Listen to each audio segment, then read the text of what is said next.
Hello guys, मैं अर्चना विश्वकर्मा बात कर रही हूँ। आपकी ही तरह मैं भी एक बैंकिंग एस्पिरेंट हूँ और हम बात करने जा रहे हैं अपकमिंग बैंक एग्ज़ाम्स 2025 के बारे में। तो लेट्स गो स्टार्ट।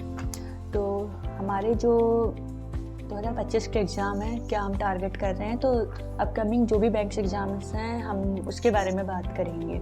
ओके, तो ये सभी फ्रेशर्स एंड जितने भी रिपीटर्स हैं, ये सभी के लिए यूज़फुल वीडियो है।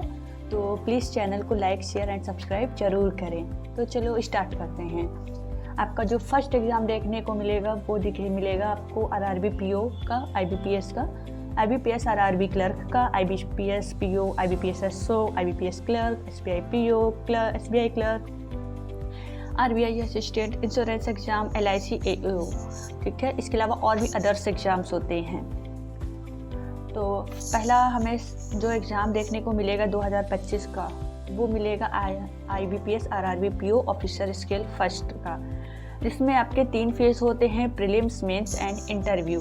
प्रीलिम्स की जो डेट अलॉट की गई है वो है 27 जुलाई, 2 अगस्त, 3 अगस्त 2025। एंड इसको जो भी क्वालिफाई करता है वो मेंस में इंटर करेगा, और जो मेंस का एग्ज़ाम डेट है वो है 13 सितंबर 2025।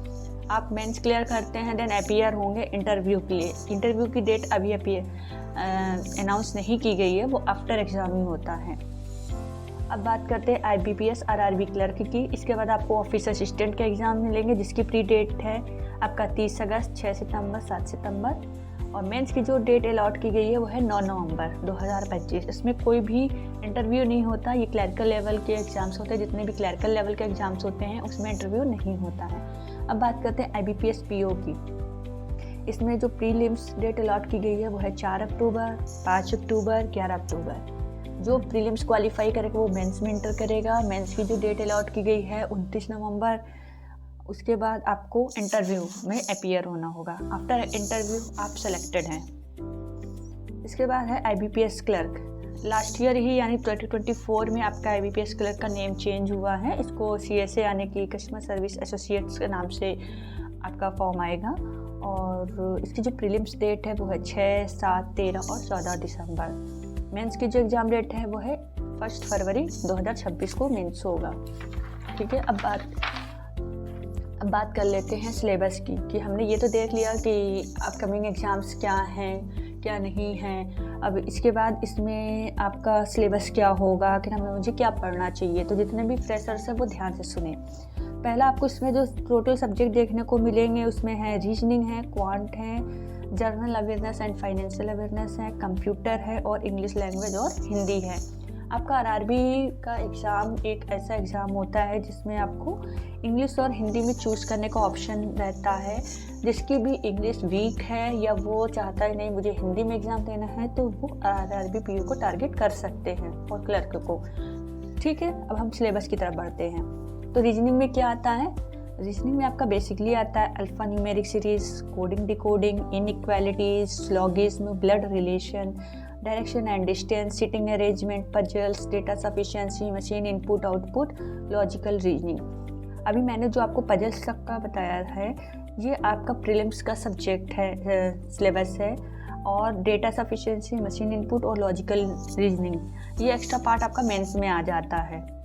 ओके, तो आप जब प्रीलिम्स की तैयारी करते हैं साथ ही साथ मेंस की भी हो जाती है। आपको एक्स्ट्रा 3 चैप्टर और एड ऑन करके लेके चलने होते हैं मेंस के लिए।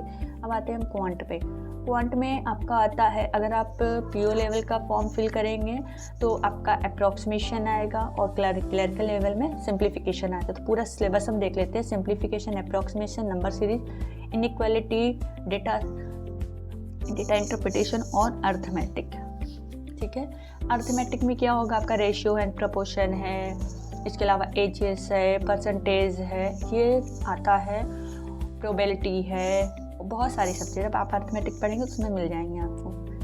फिर है general awareness and financial awareness. General awareness में आपका करंट अफेयर्स हो गया, नेशनल न्यूज़ हो गया, इंटरनेशनल न्यूज़ हो गया, स्पोर्ट्स से रिलेटेड, करेंसी है, कैपिटल है, गवर्नमेंट स्कीम्स है, पॉलिसीज़ है, बैंकिंग अवेयरनेस है, फाइनेंशियल अवेयरनेस है, आरबीआई से रिलेटेड न्यूज़ है, बुक्स है, ऑथर्स है, नेशनल है, नेशनल पार्क्स है, सेंचुरीज़ है, डेज है, बजट, इससे रिलेटेड आते हैं। फाइनेंशियल अवेयरनेस, मॉनेटरी पॉलिसी हो गया, गवर्नमेंट स्कीम्स हो गए आपके, और आपका ये हो गया है।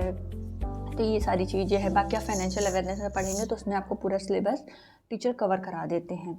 कंप्यूटर में आपका फंडामेंटल ऑफ कंप्यूटर है, हिस्ट्री ऑफ कंप्यूटर है, MS office, database, virus, hacking, जितनी बेसिक नॉलेज ऑफ कंप्यूटर होती है उससे रिलेटेड क्वेश्चंस आते हैं।